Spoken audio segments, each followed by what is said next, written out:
Esta mañana damos gracias a Dios por su misericordia, por su fidelidad, y pues en el privilegio de compartirles lo que el Señor me ha dado, ya que tengo una orden de parte de Dios a través de su palabra que dice: no retengas su palabra.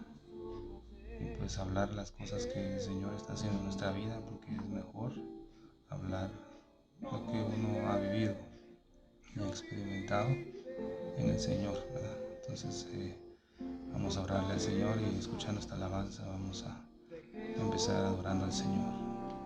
Y bashanda la barajía rabashua María kanda la basua barabashanda. Y rabashuanda la basaira babarajanda rabashua barajanda la barashita la basaira. Y kanda la mashuanda la basaira barajanda rababarashua barabashua baramasaira. Ramasuanda Kamasaya Shuanda Lahasaira Basaira. Padre, en el nombre de Jesús, te damos gracias por un día más que me has regalado, y también a mis hermanos que van a ver este video. Gracias por la vida que les has dado, y en este momento tú nos has protegido, nos has ayudado, y a pesar de las tribulaciones que hemos estado viviendo, Señor, tu auxilio siempre ha estado presente con nosotros, como dice tu palabra. Muy justo padecerá tribulaciones, pero en esas tribulaciones tendrá el auxilio del Señor. Te damos gracias, Señor, por esa palabra que tú nos has proveído, que dice, tus palabras son más dulces que la miel, al igual que tus juicios, dice, son más dulces que la miel. Gracias, Señor, porque has disciplinado nuestras vidas, no con tu ira, porque si hubiera sido con tu ira, Señor, ya nos hubieras aniquilado, pero ha sido con tus juicios. Y como decía, Señor, tus juicios son dulces. A pesar que en un momento son dolorosos, la angustia apremia nuestra mente y nuestro corazón, pero si estamos aferrados a lo que tú dices en tu palabra, Señor, viene un reposo en nuestro corazón, y una fe y una confianza en lo que tú vas a hacer, Señor. Gracias porque nunca has dejado avergonzado a tu pueblo. Siempre los rescatas, Señor, a tiempo, Señor.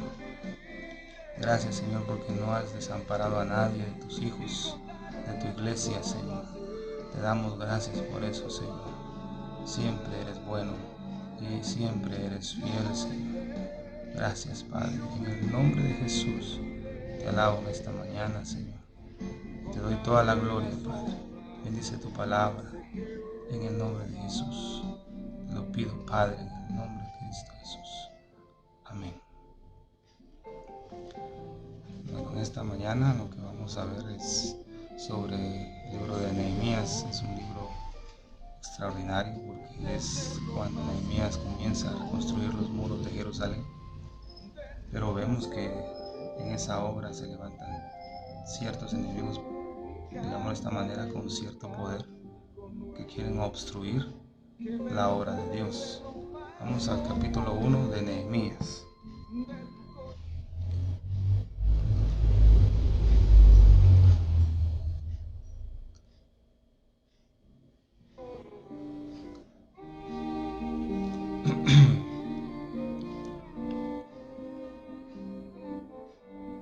Dice que en el libro de Nehemías, capítulo 1, dice: palabras de Nehemías, hijo de Echalías. Y acaeció en el mes de Chisleo, en el año 20, estando yo en Susán, capital del reino, que vino Ananí, uno de mis hermanos, él y ciertos varones de Judá, y preguntéles por los judíos que habían escapado, que habían quedado de la cautividad, y por Jerusalén. Y dijéronme: el residuo, los que quedaron de la cautividad allí en la provincia, están en gran mal y afrenta, y el muro de Jerusalén derribado, y sus puertas quemadas a fuego. Y fue que, como yo oí estas palabras, sentéme y oré, enlutéme por algunos días, y ayuné y oré delante del Dios de los cielos, y dije: ruégote, oh Jehová, Dios de los cielos, fuerte, grande y terrible, que guarda el pacto y la misericordia de los que le aman, y guarda sus mandamientos. Esté ahora atento tu oído y tus ojos abiertos para oír la oración de tu siervo, que yo hago ahora delante de ti día y noche, por los hijos de Israel tu siervo, y confieso los pecados de los hijos de Israel que hemos contra ti cometido. Sí, yo y la casa de mi padre hemos pecado. En extremo nos hemos corrompido contra ti y no hemos guardado los mandamientos y estatutos y juicios que mandaste a Moisés tu siervo. Acuérdate ahora de las palabras que ordenaste a Moisés tu siervo, diciendo: vosotros prevaricaréis, y yo os esparciré por los pueblos, mas os volveréis a mí y guardaréis mis mandamientos y los pondréis por obra. Si fuere vuestro lanzamiento hasta el cabo de los cielos, de ahí os juntaré, y traerlos al lugar que escogí para hacer habitar allí mi nombre. Ellos pues son tus siervos y tu pueblo, los cuales redimiste con tu gran fortaleza y con tu mano fuerte. Ruégote, oh Jehová, esté ahora atento tu oído a la oración de tu siervo y a la oración de tus siervos, quienes desean temer tu nombre. Y ahora concede hoy próspero suceso a tu siervo, y dale gracia delante de aquel varón, porque yo servía de copero al rey. Todo este capítulo es poderoso porque es una oración de arrepentimiento.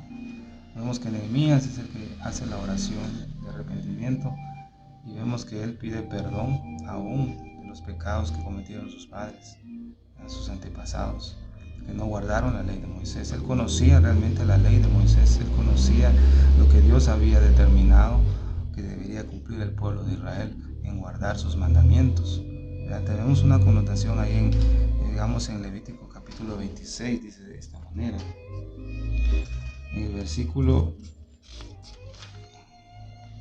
26-14 dice: pero si no me obedecen y no ponen por obra todos estos mandamientos, si desprecian mis leyes y sus almas aborrecen mis estatutos, no ejecutando todos mis mandamientos y estimando en nada mis pactos, yo también haré con ustedes así.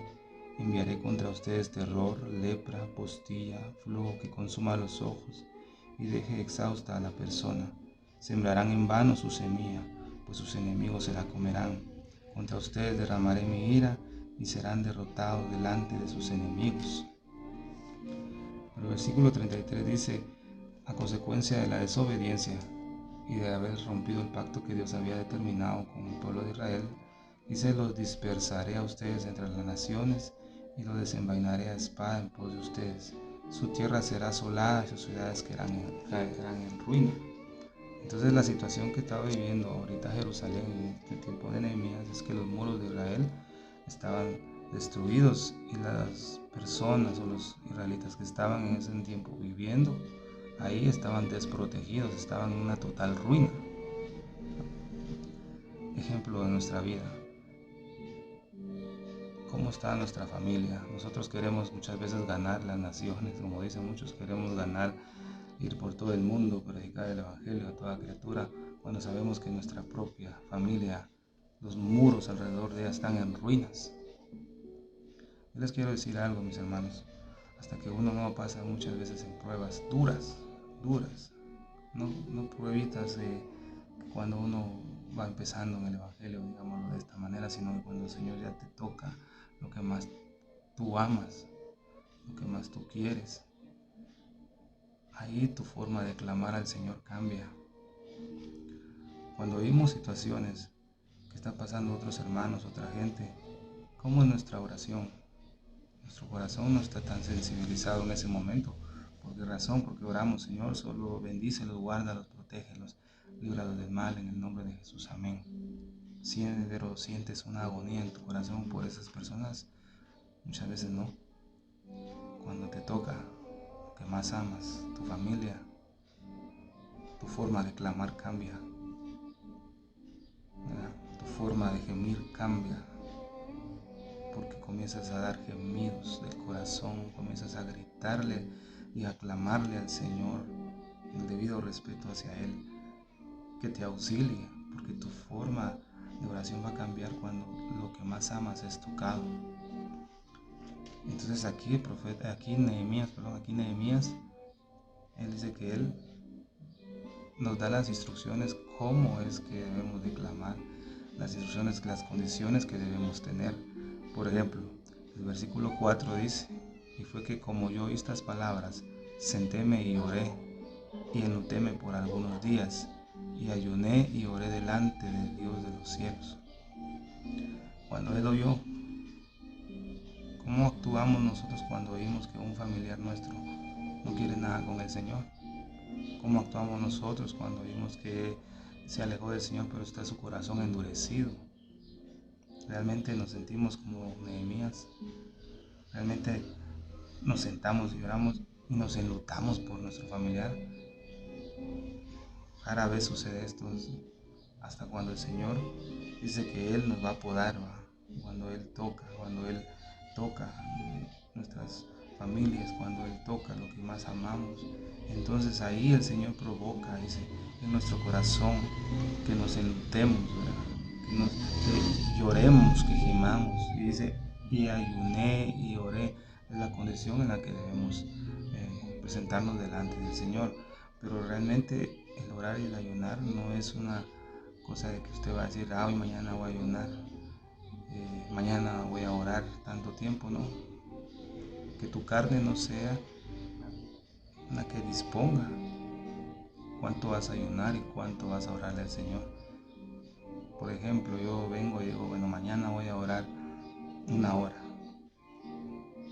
Mañana voy a ayunar de 8 a 12 de la mañana. Es tu carne, porque tú estás disponiendo las dietas espirituales. Tú estás designando cuánto le vas a dar al Señor, ¿no? Las escrituras son muy claras y nos deja ver que dice: en los postreros días derramaré un espíritu de gracia y un espíritu de oración a la casa de Israel, ¿no? Entonces, ¿qué es lo que debemos tener y pedirle al Señor? Señor, que deposite en nosotros gracia, ¿verdad? Porque la gracia, uno de sus significados dice que es el poder que nos da el Señor para realizar aquellas cosas que nosotros no podemos realizar. Porque es imposible que esta carne quiera orar y quiera ayunar voluntariamente. Esta carne la ejemplificó, como el profeta Jeremías nos dice también, como un asno montés. Imagínense, un asno montés dice que es aquel animal que nunca puede ser domado, que nunca va a ser domado, ¿verdad? Pero gracias a Dios, digámosle así, gracias a Dios, que su gracia y misericordia es tan grande que dice que el Señor hará entender el camino a los pecadores, aún a los pecadores, ¿verdad? Y que el poder o la omnipotencia del Señor siempre va a ser volver a aquel rebelde que no quiere nada con el Señor. Pero esta carne nunca va a querer, jamás. Si Dios no nos derrama gracia, no lo vamos a hacer, ¿verdad? Y no solamente cuando tengamos problemas, meternos en ayuno y oración, ¿no? Eso tiene que ser siempre, ¿verdad? Y tampoco el ayuno es una huelga de hambre, ¿va? Que voy a dejar de comer porque así Dios me va a responder, no. El ayuno lo que nos va a servir es sensibilizarnos a la voz del Señor. La Biblia dice, le dice al pueblo de Israel, dice: irán con lloro, mas con misericordia los haré volver, y harélos andar por caminos de aguas, de arroyo. Imagínense, nos hará andar por caminos de aguas, por caminos de arroyo, y harélos andar en camino derecho en el cual no tropezarán, ¿ah?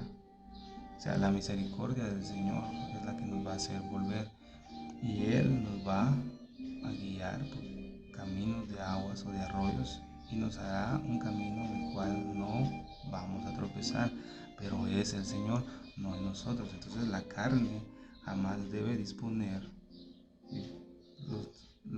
las dietas divinas, ¿verdad? Que es la oración, el ayuno.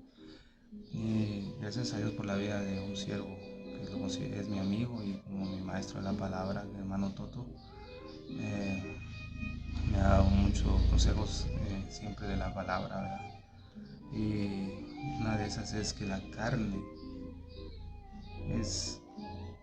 tiene, digámoslo de esta manera, tiene un metabolismo muy rápido, que recibe la palabra pero la desecha rápido, no la retiene. Entonces nosotros como hijos de Dios debemos de consumir grandes cantidades de palabra de Dios, grandes cantidades de la palabra de Dios.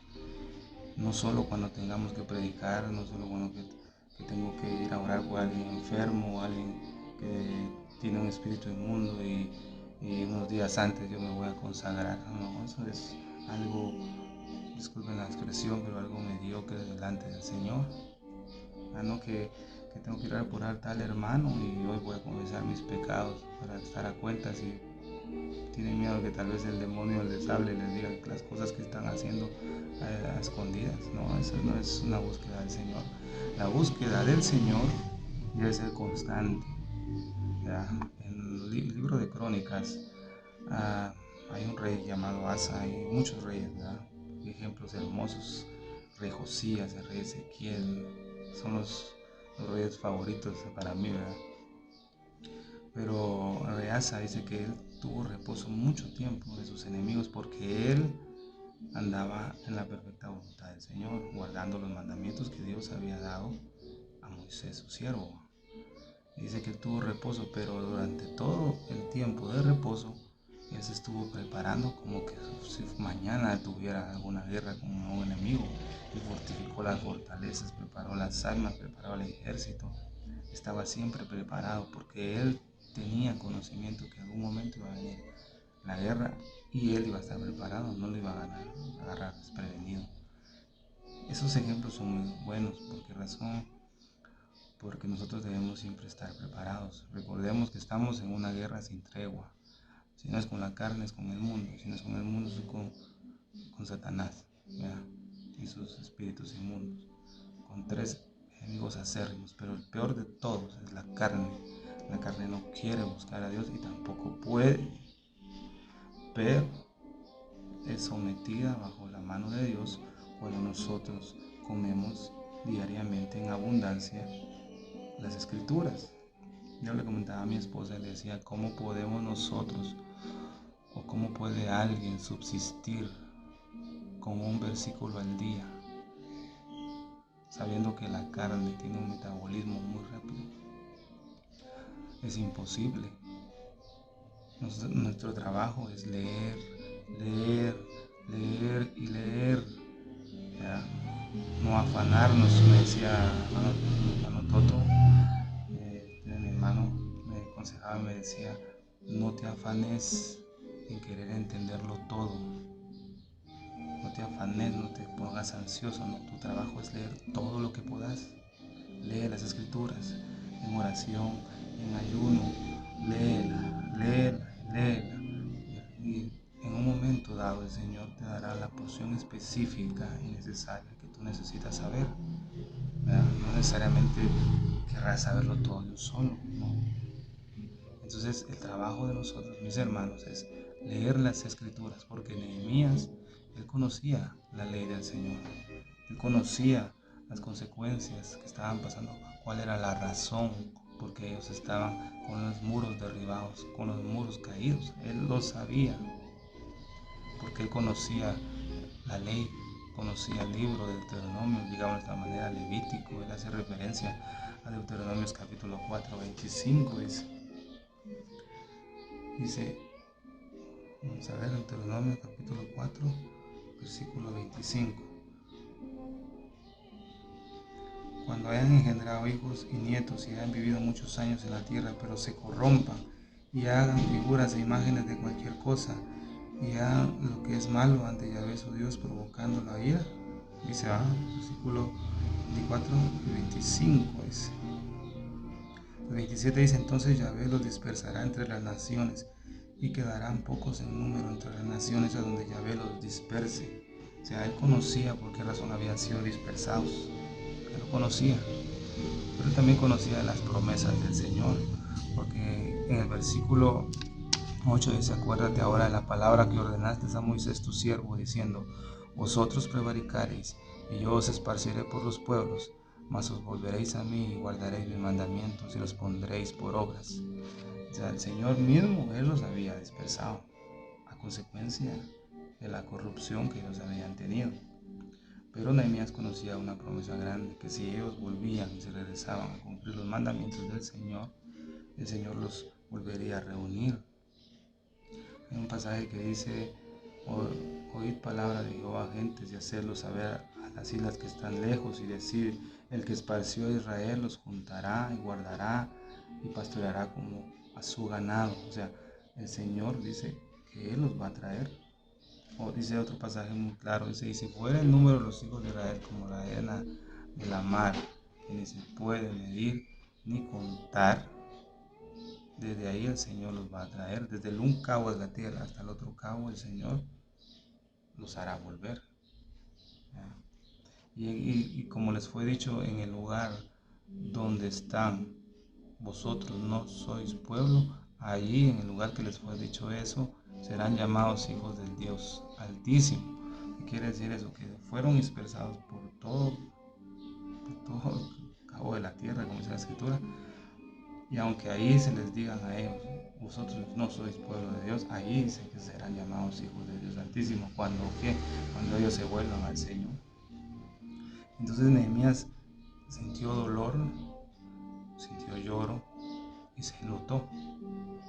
Y se sentó a orar y a ayunar a causa del dolor y la agonía que había oído de que sus compatriotas, digámoslos, estaban desprotegidos con las murallas derribadas.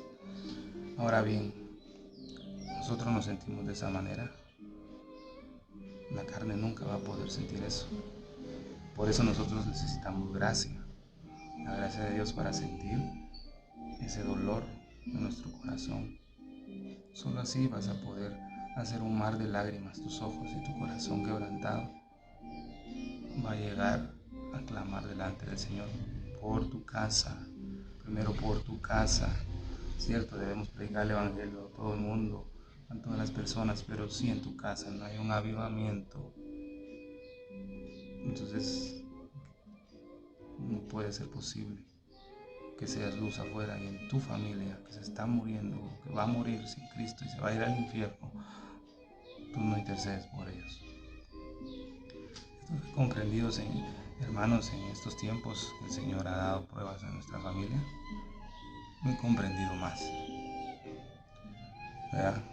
Entonces el profeta Nehemías rogó al Señor, y vemos que del versículo 5 al versículo 11 él hace una oración de arrepentimiento y conversión de todo su corazón. Él hizo una oración extraordinaria que nosotros también podemos hacer la propia. En las Escrituras hay muchas oraciones que muchos siervos hicieron, y vemos que son oraciones cortas. Y uno dice: ay, no hay necesidad de orar tanto. La Biblia nos muestra oraciones cortas, pero la vida secreta que ellos tuvieron de oración, ¿sabe de cuánto tiempo era? Porque si vemos en la vida de nuestro Señor Jesucristo, Él pasaba noches enteras orando. Él se levantaba de madrugada a orar, y Él oraba bastante, no oraba un poco, Él oraba bastante. Mira, mis hermanos, un consejo que he estado aprendiendo y que lo estamos poniendo en práctica, hermanos, es lo siguiente: para aquellos que comparten la palabra del Señor, les gusta predicar y que Dios los usa para la gloria de su nombre, este consejo es muy sano. Creo que les puede servir. Si ustedes quieren predicar la palabra, tomen este consejo. Por ejemplo, agarran ustedes en lo que Dios les dirija, comienzan a estudiar un capítulo, digamos, de la Escritura, y lo meditan, lo leen y todo, y quieren dar una palabra a través de este pasaje. No se afanen y no se pongan ansiosos de quererla dar rápido a la palabra y a compartirla, ¿no? Tómense su tiempo. Lo que estamos practicando, mis hermanos, es tomar un pasaje de la Escritura y a base de orar mínimo 2 horas. Si quieren lo hacen 2 horas sobre ese pasaje. ¿Por qué? Porque la oración es el que te abre el camino para que la palabra del Señor, la palabra como Él la dejó escrita, ¿verdad, mis hermanos? Entonces, ¿a qué voy con esto? ¿Por qué razón? Porque cuando Nehemías escuchó, él se sentó y lloró y se enlutó, ayunó y oró conforme a las promesas que el Señor había dado en la ley de Moisés, él lo conocía bien. Él no oró nada de sus propias palabras ni en su propia imaginación. Imagínense. Él oró las escrituras. Hay un pasaje en el profeta Ezequiel sobre los falsos profetas que dice que los falsos profetas ellos hablaban palabras agradables al pueblo, pero viene el Señor y los reprende y le dice al profeta, le dice: yo voy a ir en contra de los profetas que están hablando palabras de su propia imaginación, que están diciendo cosas de su propia imaginación, no están hablando las palabras mías. Porque si esos profetas, ellos estuvieran en mi secreto, mis palabras hablarían. Pero como ellos no han estado en mi secreto, ellos hablan vanas palabras de sus propios sentimientos. Y vean que tal grado es importante nosotros tener un conocimiento claro y preciso de las escrituras. No podemos tener un conocimiento vano. No podemos agarrar un pasaje y solo superficialmente leerlo y dar el mensaje y de ahí se te olvidó lo que predicaste, ¿no? Y ahí pasan tiempos y meses y nunca más volviste a tomar ese tema, porque solo lo tomaste para ese tiempo, ¿no? Nosotros debemos ser rumiantes de la palabra, masticarla. Siempre lo que Dios te dio, síguelo masticando, síguelo repasando. Y que eso se haga una plegaria, una oración, porque todo lo que tú sepas de la palabra y todo lo que tú memorices de la palabra, eso se convierte en una oración, en una herramienta muy importante en el momento de una intercesión, así como lo hizo Nehemías. Ahora, primero debemos arrepentirnos, tener una conversión genuina. No nos convertimos, no funcionará nada. La Biblia dice en Joel: convertidos a mí de todo vuestro corazón, con ayuno, lloro y lamento. Joel lo sabía también, Nehemías también lo sabía. La única conversión es enlutarnos por nuestras faltas y errores, nuestros pecados que hemos cometido. Sentimos dolor cuando fallamos al Señor, nos enlutamos por eso que hemos fallado al Señor, que hemos quebrantado sus mandamientos, nos enlutamos. Preguntarnos, como dice en el libro de Jeremías: ¿qué he hecho? ¿Qué he hecho? Vamos a leerlo, vamos a ver, por ahí nos está llevando el Señor. Vamos a buscar Jeremías. Porque si no tenemos una conversión genuina y un dolor del pecado o del bien que no mora en nosotros, porque Pablo decía: ciertamente el bien no mora en mí, es a saber, cuerpo, mi carne. Vamos a ver si es este. Jeremías 8 dice: ¿por qué es este pueblo de Jerusalén rebelde con rebeldía perpetua? Abrazaron el engaño, no han querido volverse. Escuché y oí, no hablan derecho. No hay hombre que se arrepienta de su mal diciendo: ¿qué he hecho? No hay hombre que se arrepienta de su mal y se pregunte: ¿qué he hecho? Nos sentimos nosotros así cuando fallamos al Señor. Si sentimos eso, démosle gloria al Señor, porque es el Espíritu Santo que nos está redarguyendo diariamente en nuestro corazón. Entonces, ¿qué he hecho? Y volvernos al Señor. Entonces, todo este capítulo 1 de Nehemías es una oración extraordinaria de arrepentimiento y de promesas que el Señor cumplirá, porque el Señor va a cumplir lo que Él ha dicho. Lo que dejó escrito es lo que va a cumplir, no lo que uno piensa, no lo que uno quiere que Dios quiere que cumpla. Pero si esa fe, yo quiero que el Señor me dé digámoslo de esta manera, quiero que me dé mi casa, porque por la fe el Señor va a hacer ese sueño realidad. Ya lo examinaste bajo la lupa de la palabra del Señor. Si está ahí, el Señor te lo va a dar definitivamente. Ahora traigámoslo algo más allá. El Señor dice que Él nos dará sanidad divina. Yo tengo fe que el Señor va a sanarme, pero ¿tu fe en qué está basada? tiene que estar basada en la imaginación de tu corazón o en lo que tú piensas, no, tiene que estar basada en la escritura. El Señor dice: amado, yo deseo que seas prosperado en todas las cosas, así como tu alma de prosperidad, y que tengas salud, y que tengas salud. Entonces, ahí, en esa porción de la palabra, es cuando tenemos que aplicarle la fe que el Señor nos ha dado, porque ni siquiera nuestra fe es la fe de Jesucristo en nosotros, ¿no? Entonces, ahí es donde ponemos nuestra fe y nuestra confianza. Entonces, Nehemías puso la fe en la palabra del Señor, en lo que Dios había dicho, no en lo que él creía, en lo que Dios dijo. Y lo que Dios dice es lo que él va a cumplir, porque Dios está comprometido con su palabra, con lo que él dijo, no con lo que no ha dicho. Amén. Y eso lo he aprendido de mi hermano Toto, mi maestro de la palabra, ¿verdad? Que Dios lo ha usado bastante.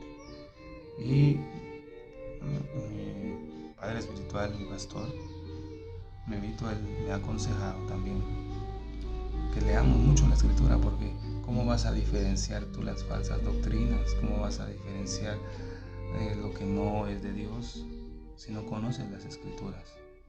No es para andar compitiendo quién sabe más y quién sabe menos o que eres mejor, no, porque esto no es competencia.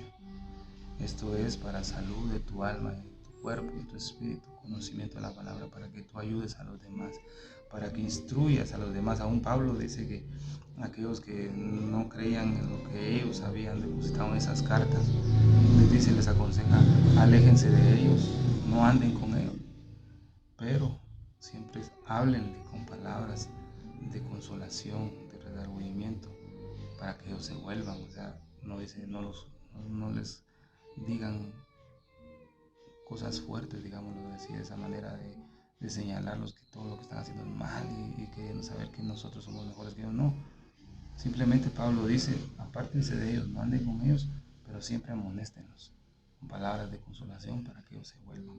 O sea, el que tú sepas bastante la Biblia, el que tú sepas bastante las escrituras, es para hablar y exhortar a los hermanos que se vuelvan con palabras sabias, con palabras de sabiduría. Por eso necesitamos gracia de Dios.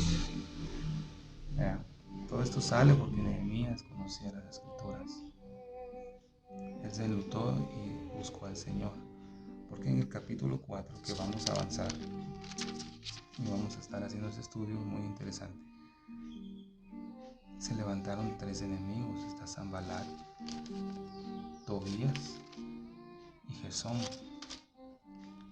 Sanbalat, les voy a dejar esto para que lo recapaciten y lo mediten en su corazón. Dice que Sanbalat es el hombre fuerte, el líder. Dice que esta es figura de un espíritu inmundo. Dice que este espíritu de Sanbalat intentará cerrar los cielos al pueblo de Dios, imagínense, porque quiere ver día tras día a una iglesia en ruina espiritual, donde no haya fe, esperanza, paz, amor, humildad, unidad, fidelidad y benignidad. Esta potestad se especializa en hacer edictos de brujería, santería, espiritismo y satanismo en contra de los hijos de Dios. Imagínense. Una potestad que anda buscando que la lluvia temprana y tardía del Señor no caiga sobre su pueblo. El otro hombre fuerte, llamado Tobías, se especializa por destruir todo lo bueno. Todos los líderes de la iglesia que se vuelvan estériles, imagínense. No quiere que el pueblo de Dios alabe y glorifique el nombre de Jesucristo. Hace que las almas llamen a lo malo bueno y que a lo bueno lo llamen malo. Ese es el Tobías, el otro enemigo que tuvo Nehemías. El otro es Gesón. Gesón dice que es otro hombre, llama al hombre fuerte, dice que se especializa en detener la lluvia de Dios y engaña y persuade las almas para que no crean en milagros, señales y maravillas. Hace que las almas no salgan de los niveles de vivir en una religión muerta, donde los demonios ponen cobertura de sepulcros emblanquecidos a quienes yacen, a los que ponen cobertura de sepulcros emblanquecidos, aquellos que son tibios. Imagínense. O sea que estos 3 enemigos los va a presentar cuando ya Nehemías comienza a edificar los muros de Jerusalén. Vamos a leer solo el versículo 1 del capítulo 4. Dice: y fue que como oyó Sanbalat que nosotros edificábamos el muro, encolerizóse y enojóse en gran manera e hizo escarnio de los judíos. Entonces, esto lo vamos a ver en la próxima ocasión, todo el capítulo 4 detalladamente, versículo por versículo, para que veamos que cuando usted, mi hermano y mi hermana, comienza a querer reconstruir los muros alrededor de su familia, se va a levantar el enemigo. Y vamos a ver cuáles son las estrategias que el enemigo se va a levantar para que detengas la obra que Dios ha depositado en tu vida. Nosotros primero somos llamados a interceder y a gemir por nuestras familias que no conocen a Cristo y por aquellos que no quieren nada con el Señor, pero solo el Señor nos puede sensibilizar nuestro corazón, que nosotros pidamos esa gracia de Dios para poder orar bastante, lo más que se pueda, y para leer la Biblia todo lo que pueda, hermano y hermana, lea todo lo que pueda,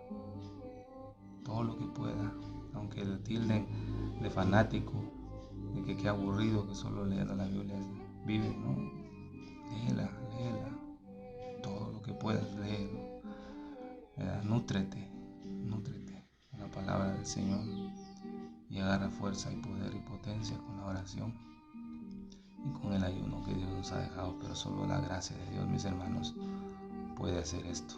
Nadie más lo va a hacer. En que tengas un corazón dispuesto. Una de las peticiones que me aconsejaron pedirle al Señor un corazón dispuesto para realizar cosas más allá de lo que he hecho, alcanzar objetivos grandes, pero en el Señor. Recordemos, hermanos, que debemos buscar al Señor no por lo que Él nos va a dar. Para terminar, muchos piensan que buscar al Señor es: yo voy a buscar al Señor porque así el Señor me va a dar bendición, me va a dar casa, me va a dar dinero, un trabajo estable, salud. Todo eso es cierto, hermanos, no es mentira, es la realidad, son los beneficios que el Señor nos puede dar a la búsqueda del Señor, pero ese no es el objetivo para buscarle, mis hermanos. Eso no es el objetivo.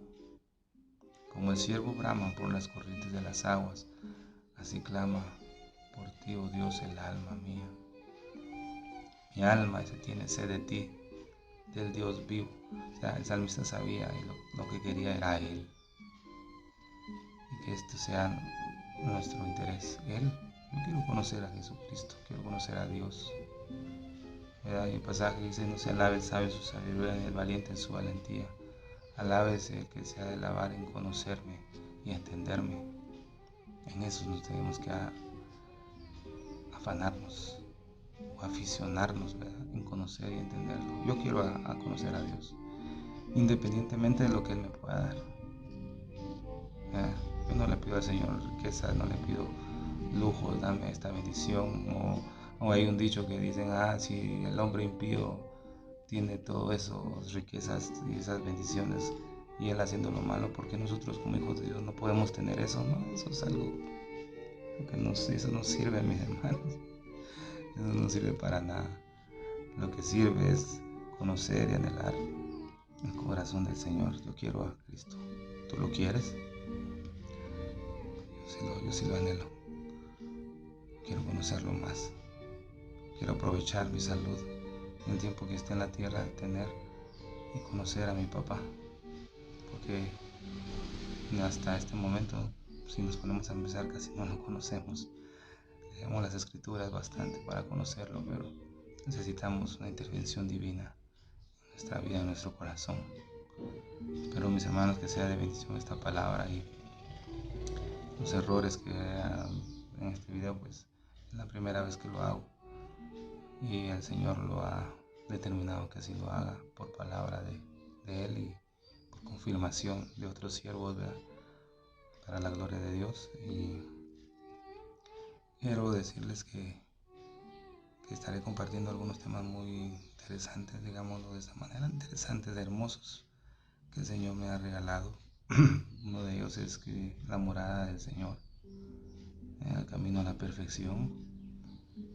Y este que estoy compartiendo en estos momentos es: reconstruye los muros de Jerusalén alrededor, que es la base, que es la importancia en estos últimos tiempos. Y debemos ejemplificarlo siempre con las escrituras y tomar los requisitos que se quieren. Entonces, en conclusión puedo decir, hermanos, que para que empieces a reconstruir los muros alrededor de tu casa y de tu familia, debemos seguir las instrucciones que el Señor dio con Nehemías. ¿Verdad? Sentarnos y llorarnos, enlutarnos por algunos días y ayunar y orar delante de Dios de los cielos. Requisitos, esos son los requisitos para una intercesión eficaz. Pero que esos requisitos no los determine tu carne, sino que el Espíritu de Dios te guíe, porque Él nos va a guiar por camino derecho en el cual no vamos a tropezar.